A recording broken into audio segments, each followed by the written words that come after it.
In the early 20th century, we discovered something amazing about particles and waves. Light was both a particle and a wave. If that strikes you as impossible or hard to fathom, you wouldn't be alone. It took a long time to convince a world of skeptical physicists. But the work of Albert Einstein and Max Planck had led to the realization that light didn't always act like a wave. Light would indeed refract, reflect, and diffract just as you'd expect waves to. But Einstein's photoelectric effect experiment showed that light also acts like it contains some sort of particle. Light, as it turns out, contains packets of energy of a particular size called quanta, and these quanta can collide with atoms and be absorbed by them. But the full concept of wave-particle duality was introduced by Louis-Victor de Broglie in 1923 as part of his doctoral dissertation.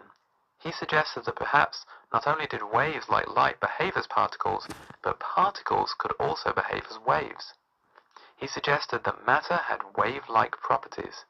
But if that's true, why don't we see those properties in everyday life? Why don't you see dogs bouncing off mirrors, or people spreading out and producing diffraction patterns when they walk through doors? To answer that question, we need to do some math. De Broglie suggested that matter had a wavelength, which was later called the de Broglie wavelength.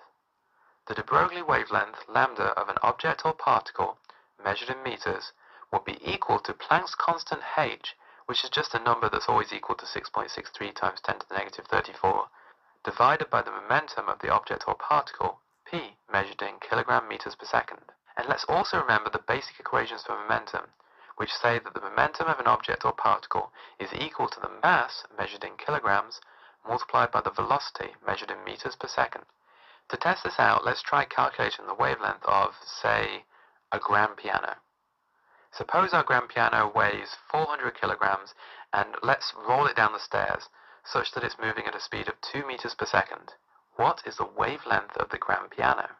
Well, 6.63 times 10 to the minus 34, divided by the momentum mv, which is 400 multiplied by 2.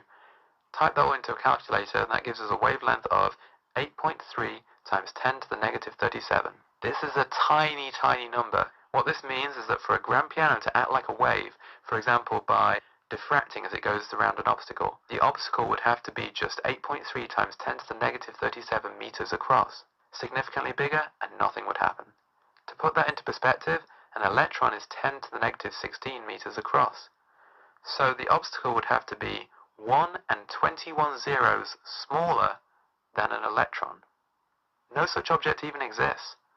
So when we do the math, it becomes pretty obvious why we never see a grand piano acting like a wave. It has a wavelength, it's just much, much too small. Although grand pianos might just be too large, electrons are still pretty tiny. The de Broglie wavelength of an electron is small enough that you can observe wave properties. This is used most famously in the electron microscope. This incredible piece of technology bounces electrons off the atom, observing diffraction effects as it does, and uses the paths of the electrons afterwards to create an image of the atom itself. De Broglie was the first to suggest and show mathematically that not only could waves act like particles, but particles, matter, could also act like waves. He introduced it as part of his doctoral dissertation in 1923. This is the concept of wave-particle duality. The only reason we don't see matter act like a wave in everyday life is that the wavelength of everyday size objects is just too small. You can calculate this so-called de Broglie wavelength using this equation.